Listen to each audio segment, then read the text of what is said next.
আপনি রিক্সা চালান ওকে? এটা আমার মেয়ে। আপনার মেয়ে ওকে রিক্সা চালান? জি। আল্লাহ, আপনি মেয়ে মানুষ রিক্সা চালান, আপনার হাজবেন্ড বা আপনার বাবা মা কেউ নাই?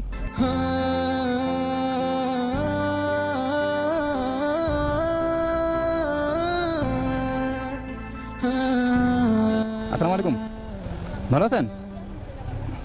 রিক্সা কার এটা? আপনার রিক্সা? মানে বুঝলাম না। আপনি রিক্সা চালান? এখানে বসে আছেন কেন? টিপ নাই তো এইজন্য। ট্রিপ নেই কারণে বসে আছেন? আপনি রিক্সা চালান ওকে? এটা আমার মেয়ে। আপনার মেয়ে ওকে রিক্সা চালান? জি। আল্লাহ, তো ওকে নিয়ে আপনি কীভাবে রিক্সা চালান? ওকে কোনো কি টাকা করে হাতে চালাই। কোলে নিয়ে এক হাতে চালান? তা আপনি মেয়ে মানুষ রিক্সা চালান, আপনার হাজবেন্ড বা আপনার বাবা মা কেউ নাই? বাবা ছোটবেলায় মারা গেছে। বাবা মা ছোটবেলা মারা গেছে, হাজবেন্ড নাই? ছেড়ে চলে গেছে। হাজবেন্ড ছেড়ে চলে গেছে? আল্লাহ, মানে আমি দূর থেকে দেখলাম, আমি কি ভাবলাম যে আপনি কি সিটে বসে আছেন নাকি সামনে, আমাকে কেমন যেন লাগলো, কেমন পিছনে ঘুরে আসলাম। তারপরে রিক্সা চালান কেন? অন্য কোনো কাজ করতে পারেন না? গ্রামে থেকে ছিনিয়ে নিয়ে কেউ কাজে নিতে চায়। গার্মেন্টসে গেছেন, মেয়ে নিয়ে কেউ কাজে দিতে চায় না, তো মেয়েকে রেখে আপনি কাজ করতে পারেন না? কার কাছে রাখতে হবে? কেউ নাই? ওর নাম কি? নুরি। ও মাশাল্লাহ, আপনি মেয়ে মানুষ হয়ে আপনার একটা বাচ্চা নিয়ে আপনি রিক্সা চালান, মানে এটা অবাক করার বিষয়। তো গার্মেন্টস বাদে অন্য কোনো কাজটা ছিল না, আপনি রিক্সা চালান বাচ্চা নিয়ে? বাসা বাড়ি কাজে মানুষ নিতে চায় না। বাসা বাড়ি কাজ নিতে চায় না? বাসা বাড়ি কাজ করতে সমস্যা কি? যে মেয়ে তো সাথে ঘরে কিছু ময়লা আবর্জনা রয়েছে না, নিতে চায় না। আচ্ছা, ও তো কান্না করতেছে। এই যে ওর নাম কি? নুরি। মামুনি, ও কান্না করতেছে কেন? এই যে নুরি, এই যে লুলু লুলু। আপনি এই যে নীরবের মধ্যে আছেন কেন? আপনি তো কোনো মোড়ে দাঁড়ালে তো আপনি টিপ পান, এখানে তো আপনি টিপ পাবেন না, এখানে তো গাড়ি ঘোড়া কম। মোড়ে তো লোকজন থাকে, এই জন্য বসে না, এক একজন এক এক কথা বলতে চায়, রিক্সাওয়ালারা, এই জন্য নিজ নিজ জায়গায় এসে বসে। ও মানে মোড়ে রিক্সা, অন্যান্য রিক্সাওয়ালা থাকে, আপনার সাথে কথা বলতে চায়, এই কারণে এখানে বসছেন। ও আচ্ছা আচ্ছা, কিন্তু এখানে আপনি টিপ পাবেন? এখন বাজে কটা? অলরেডি 11:15 বাজে। রিক্সা নিয়ে বের হয়েছেন কখন? এই যে বের হয়েছি বিকালে। বিকালে?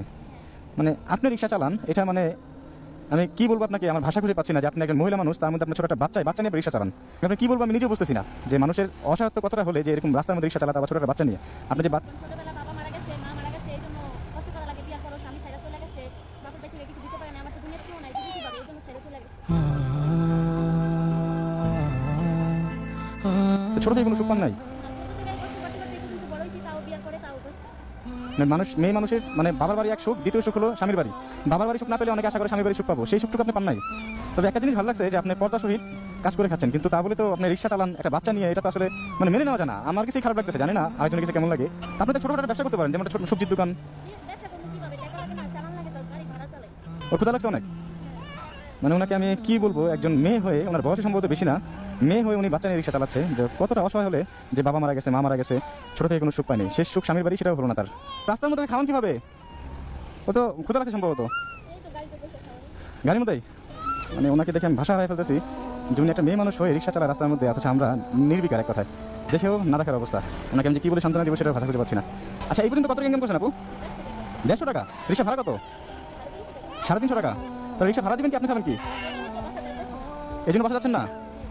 তো বাচ্চাটা মানুষ করা কষ্ট হয়ে যাচ্ছে না আপনার পক্ষে? বাচ্চাটা আমাকে দিয়ে দেন। কেন? কতটা কষ্ট আছে উনি।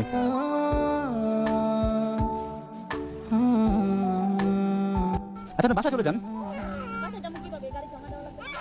গাড়ি জমা দিতে হবে। আপনার স্বামী ছেড়ে চলে গেছে কবে? হ্যাঁ, 5-6 মাস। আচ্ছা, ও কান্না করতেছে, আমি আপনার জন্য কি করতে পারি বলেন? দোয়া করলে হবে? আপনি বাসায় চলে যান। হ্যাঁ, এখানে 2000 টাকা আছে, এটা আপনাকে দিলাম আমি, আপনার কিছু চালাতে হবে না আজকে, আপনি চলে যান। বুঝি না, না আমি টাকা নেবো। টাকা নেবেন না কেন? আপনি আমার গাড়ি করে না, আমি বাইকে আছি, আমি গাড়ি ধরে কোথায় যাবো? আর আপনি আমার ছোট বোনের মতো, জানি না আমার বয়সে ছোট হবেন নাকি বড় হবেন, সম্ভবত ছোটই হবেন। আমি আপনার বড় ভাই, আপনার দুনিয়াতে কেউ নাই আল্লাহ ছাড়া। মনে করেন বড় ভাই আছে আপনার পাশে, বড় ভাই হিসেবে এটা দিলাম, আপনি প্লিজ এটা রাখেন। না না না, আপনার ভালো, প্লিজ, আপনার ছোট বোন, এটা রাখেন। আর আপনার কোনো ফোন নাম্বার আছে বা মোবাইল আছে? ফোন চালাই না। ফোন চালান না? আচ্ছা, ওনার এমন একটা অবস্থা, ওনার একটা মহিলা মানুষ, ওনার বাচ্চাটা কান্না করতেছে, এই অবস্থায় উনি রিক্সা চালায়। মানুষ কতটা অসহায় হলে নিজের বাচ্চা কোলে নিয়ে রিক্সা চালায়। উনি গার্মেন্টসে যায় বা মানুষের বাসাবাড়ি কাজ করতে যায়, কেউ নাকি বাচ্চা নিয়ে রাখে না। আর বাচ্চাটা যে উনি রাখবে কোথাও, সেই সুযোগটা ওনার নাই। ওনার দুনিয়াতে মানে শেষ সম্বল স্বামী ছিল, স্বামীটা ওনার কাছ থেকে হাত ছাড়া, বা স্বামী ওনার সংসারে নাই। আমাদের তো সামর্থ্য অনুযায়ী ওনাকে আমি হেল্প করতে পারবো, বাট আল্লাহ তাআলা আমাকে ওই সামর্থ্য দেয় নাই যে ওনাকে ভালো একটা অবস্থা করে দেবো। তা আমি সবার কাছে হাত জোর করে বলবো, অন্তত এই আপুটার জন্য একটু, অন্তত যে যতটুকু পারেন একটু সাহায্য করেন, অন্তত ওনার জন্য রিক্সা চালাতে না হয়। কারণ একটা মানুষ, আমারও বোন আছে, মা আছে, আমাদেরও সবাই আছে। আমরা চাইবো না যে আমার বোন রাস্তার মধ্যে রিক্সা চালাক, বা আমার মা রাস্তার মধ্যে রিক্সা চালাক। সবাইকে আমি হাত জোর করে বলবো, যে যতটুকু পারেন, মানে পারলে একটু তার পাশে দাঁড়াবেন, এটাই জাস্ট, আর কিছু না। আপু, আপনি চলে যান। আচ্ছা, কাজ করেন, বুঝি না? আমি টাকা নেবো না না না, আপু না, ভালো, প্লিজ আপনি রাখেন। আপু প্লিজ আপনি রাখেন। আমি যদি আপনার আপন ভাই হতাম, আমার কাছ থেকে আপনি নিতেন না? নিতেন নাকি? এটা রাখেন প্লিজ, এটা রাখেন। আপনার কাছে হাত জোর করে বলতেছে, রাখেন। আপনি কেমন পাগলের পাল্লায় বললাম আমি। পুরো রাত 11টা বাজে, আপনি রাখেন। আপনার ভালো, ধরেন এটা, ধরতে বলছি, এটা ধরেন। ও কান্না করতেছে, ধরেন এটা প্লিজ। এটা রাখতে বলছে, রাখেন, রাখতে বলছি, এটা রাখেন। আর আপনার বাসাটা আমাকে চিনে দিতে পারবেন? আমি পিছনে আসবো আপনার? আচ্ছা ঠিক আছে, তারপর ওঠেন। আপু ওকে নিয়ে ও তো পড়ে যাবে না, আপনি যেভাবে চালান। হ্যাঁ মানে ওনাকে দেখে আমার এই কলজা কাঁপতেছে, আর এই বাচ্চাটার প্রত্যেকটা কান্নার শব্দ আমার কলজার মধ্যে ভারী দিতেছে। সে কি একটা অবস্থা রাস্তার মধ্যে, মানুষ কতটা অসহায় হলে এই পর্যায়ে যায়। আপু আমি আপনাকে ফলো করতেছি, আপনি আগে যান। হ্যাঁ রাস্তার মধ্যে রিক্সা চালায়, তাও আবার ছোট একটা বাচ্চা নিয়ে, মানে আমি আসলে অবাক হয়ে গেছি। আচ্ছা দেখুন না বাসা পর্যন্ত যাই।